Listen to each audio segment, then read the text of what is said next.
And without any further delay, I'm so excited to bring Tiffany Smiley on. She's a candidate for U.S. Senate. She's a wife to our great friend, Scotty Smiley, who was blinded in Iraq in 2005. I want her to tell you her story. She is a mom to 3 beautiful boys, and she's a veterans advocate and a former triage nurse. This woman just has everything. And now she is going to run against Patty Murray. Without any further delay, let me bring on Tiffany Smiley. Hello, Sara. So good to see you. Oh my gosh. Tiffany, we did not plan this. I had no idea you were going to be wearing a jean jacket. We are so married. It's Monday. This is Monday. We're both in our jean jackets and we both have blind husbands. I don't even know. Wait. Is that weird? No. I have no idea. We're speaking the same language. We're on the same vibe. Yeah, we really are. I can see you're crying. You're laughing so hard. Scotty's going to get a kick out of this. So is Marty. I'm so excited that you're going to be running for Senate and you are being supported by some great veterans groups out there. You've done so much for our veterans. You never told me, though, you were so good at keeping this. I think you were debating back and forth, but I remember you saying, I might have some good news. So tell me what happened. Tell me, fill me in on all the details. Yes, thank you so much for having me on your show. A few months ago when I was in DC advocating and working and you almost got it out of me, I've been working on this for a long time because I am committed to the future for our country. Our family has skin in the game and we have served and sacrificed along with thousands of families like ours. And I refuse to sit on the sidelines and watch my children's future be diminished. I always say I am running for the United States Senate in Washington State, challenging Patty Murray, because I want my 3 sons to have a country worth fighting for in their future. So it is time. Patty Murray has been in office for almost 30 years. She has forgotten the struggle. She has forgotten to represent the people in Washington State, and she has put Washington, D.C. ahead of Washington State. And that's so important, Tiffany, because I think that's what a lot of people are feeling now, right? They're feeling like the senators, the lawmakers, they're putting basically themselves ahead of the people, ahead of their constituents. And she's been there for, I'm not saying that she hasn't, been there for 30 years, that she hasn't served her country, but really the people of Washington State need something different. What makes you think they're going to say, okay, see you later, Patty Murray. Welcome home, Tiffany Smiley. What's going to get them to say that? It is time. And here's what will get them to say that is we've all struggled over this last year. I don't care where you stand on the spectrum, socioeconomic, small business, children, women, we have felt the pain of bad policy. All of us have. And it is not getting any better. No one is standing up and leading. Sure, we have politicians, but we do not have leaders who are standing up. And look, if this last year has shown us anything, is that life is happening at lightning speed. And things that can't be taught are integrity, that are inherent, values, honesty, and commitment. And people are ready for trusted leaders to be their voice for their future. And I know that is what will turn the tide here in Washington State. I am ready to be that voice. That's so awesome. That's so great because you guys can't understand. I didn't know what she had going on, but I didn't expect it to be like the Senate run. I didn't expect it to be like, I'm going to take on Patty Murray and I'm going to run for Senate. I was like, oh my gosh, I'm so excited. I'm thrilled. That's a huge undertaking. It's a huge undertaking. I want people to know who you are, Tiffany. I didn't want to tell your story. I believe it's important for you to tell your story because you and I always, and I have said this many times, that the book that your husband wrote, Hope Unseen, and what you and your family have been through really were what gave me strength when Marty was blinded. And, and I thought to myself, wow, I looked up to you. I looked up to the fact that I know it's tough and I know it's hard, but we can get through this, and with faith, we can make this happen and our family can be stronger for it and we can move forward. Guys, she truly is the mom, the wife. I know this. Everybody has skin in the game and sometimes people forget the families.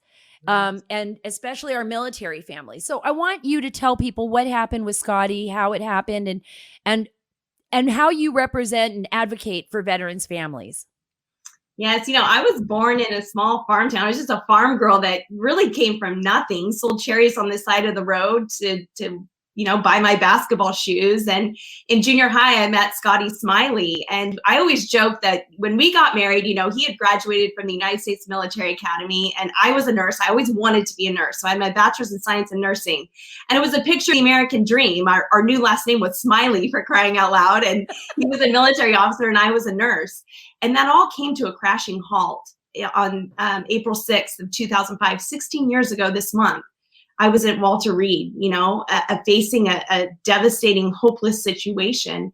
I was working as an urgent care nurse and I received a call that, military spouses, families dread. And it was someone else's voice on the other end of the line while Scotty, had been serving in Iraq. And they said, Tiffany, Scotty came face to face with a suicide car bomb. One thing we know is he lost both of his eyes. The other thing we don't know is if he's going to survive. And this strong leader just broke down and started sobbing on the phone to me. And that's when our American dream blew up into a million pieces. And I did two things that day. Number one, I resigned from my nursing job. And number two, I took a one-way flight out to Walter Reed Army Medical Center, hoping that Scotty would arrive in Andrews Air Force Base alive. I didn't know. And gosh, I had student loan debt. I had a car payment. Now I had no job. And I walked into a husband who couldn't see, had no eyes, and was paralyzed, couldn't even get out of bed. It's paralyzed on the right side of his body. And I walked in that room every day and spoke truth, hope, and life because I believed that this country had to be more than what I was walking into every day, that our sacrifice had to mean something. And so I believed in that vision more than I believed in anyone else's doubt in that moment. And I had walked in and told Scotty he would never see again. That same day I was brought into a room because I had power of attorney to sign his medical discharge paper. And I said no. I told them I'm not signing it. They didn't know this, farm girl from Washington State, that grit and that vision that she would bring to the table. But I truly believed in it with all I had because that was all we had. That was all Scotty had was someone who offered him another perspective. And so I said, no, I'm not signing it. And they pushed it in front of me a little bit further. And they said, Mrs. Smiley, I don't think you understand. Your husband has no eyes. There's never been someone to continue service with no eyes. And I wasn't just standing up for Scotty. I was standing up for thousands of families. I was standing up for you, Sara, and Marty that, and I think it was a year later, we're having to deal with a lot of the same things. And I knew that our country needed something more. And so I wasn't afraid to do it. I built a coalition around me who believed in that vision. And we would go on to serve our country for a whole nother decade. Scotty became the first blind active duty officer to continue service to our country and moved 8 times in 10 years and had 3 beautiful boys born all over the United States.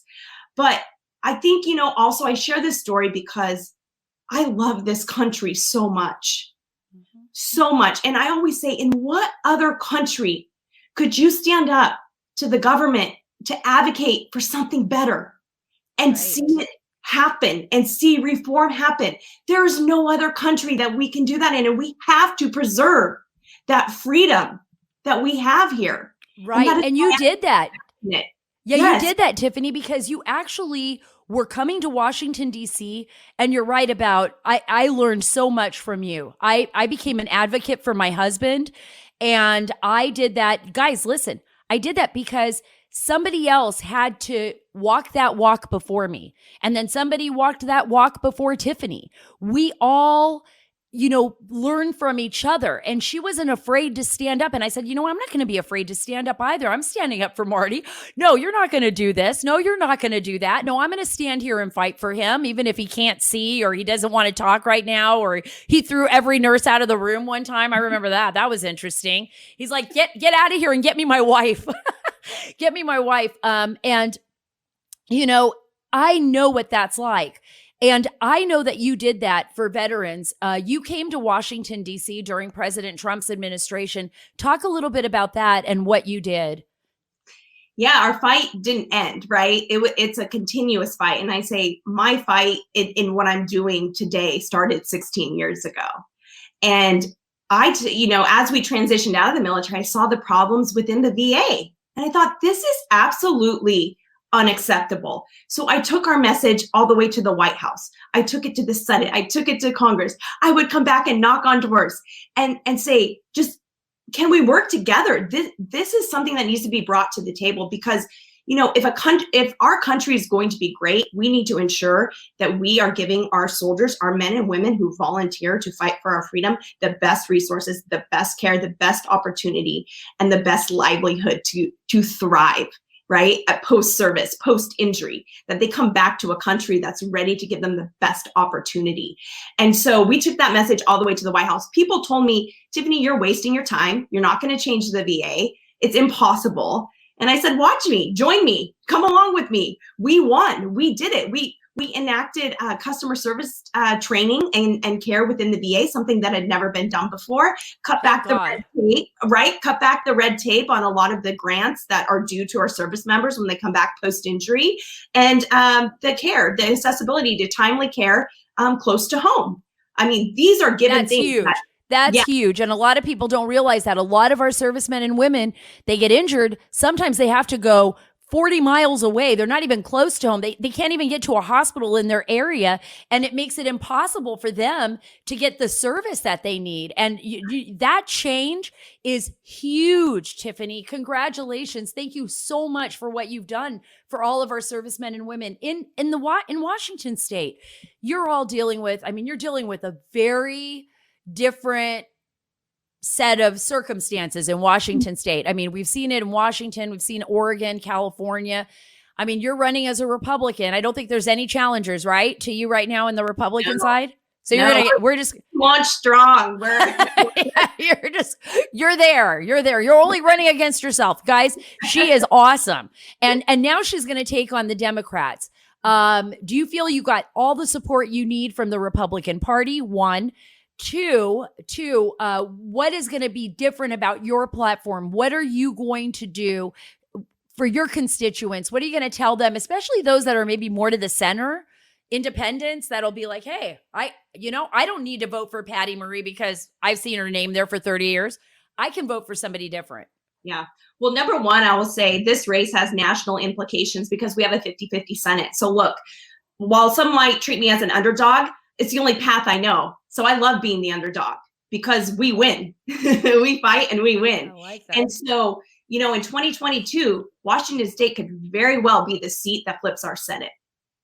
And that has huge implications for our country, massive implications. We are helpless as people if we do not have leaders representing us as elected officials. So I am ready to be that voice. People can come join and help me. This is not just a Washington State campaign. This is a national campaign. This is about what we can all do collectively for the future of our children and our grandchildren. Anyone can visit smileyforwashington.com and join us. And look, I've been talking to independents across the state and they are excited. They are energized because we are a family. My family and I are a family that have been affected by bad policy. And we didn't just stay there. We went and did something about it. Mm-hmm. And so right now, a lot of people in Washington State are being affected by bad policy. You see the homelessness, right? You see small businesses being destroyed in Seattle area across the state because of the restrictions from COVID that are just not common sense. There is no common sense being talked about. And people are on the receiving end of these bad policies. We have children who have been out of school for over a year, a lot of them with no access to broadband internet. It's crazy. I don't even understand it. United States of America. Right. It's completely upside down, Tiffany. It's completely upside down. And you're absolutely right. This isn't just about Washington State. We've all seen this type of policy that is coming from an administration that is not really listening to the American people. And I don't care if you're a Democrat. I don't care if you're an independent. I don't care if you're a Republican or a Green Party member. There's no way that you can look at this and be like, oh, that's good. That's okay. I'm okay with that. And I feel that some of these policies are meant to not allow people to move forward. They're Right. basically holding back Americans. And I think that is what really frightens me the most is like, are we fundamentally changing without even knowing it? We're going to wake up one day and be something completely different, or are we going to fight, right? To what your dream is to give back, is to be independent and save our country. I mean, I think you've got a point there.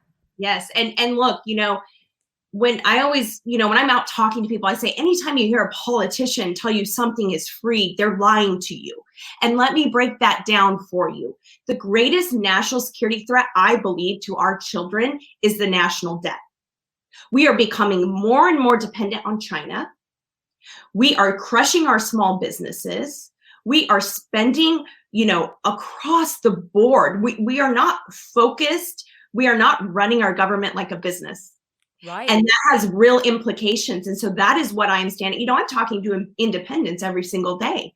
And they agree with me. They say, Tiffany, we are with you because you're common sense. You know the effects of bad policy. And we believe that you can create policy that helps and raises up, right? A rising tide will lift all boats in Washington state. And we believe you are the person that can do that. You're not only going to be lifting up all boats in Washington state, but it looks like you're going to be lifting up all boats across the United States. Where can we go to actually you said we could go to your website to help you out. Anybody across the nation that wants to be part of this rising tide, you want to lift up all these boats across the United States, where do they need to go, Tiffany? Yes, join me at Smiley for Washington, all spelled out, smileyforwashington.com. You can check me out on social media, Smiley for Washington. It is time, and it is going to take us all. But I have no doubt. I believe in the fabric of this country, the goodness of people. I am here to add. I am here to add. And it's exactly what you're talking about earlier, Sara. A lot of politicians right now are pandering to that partisan division, and they are gaining because of that. And it's a lie, right? We are more alike than we are different. We are great. America is full of incredible people. I am talking to them every day. And there is a swell in Washington state from the ground up that is ready for something different across the nation, I believe. We need truth, we need hope, and we need life. And I am speaking that every single day into Washington state and this nation. Thank you so much, Tiffany. You're amazing. I can't wait for us to hang out. You got to come to Washington, D.C. We got to get you here first, but I'm going to bring you here even before the run, right? Even before the election.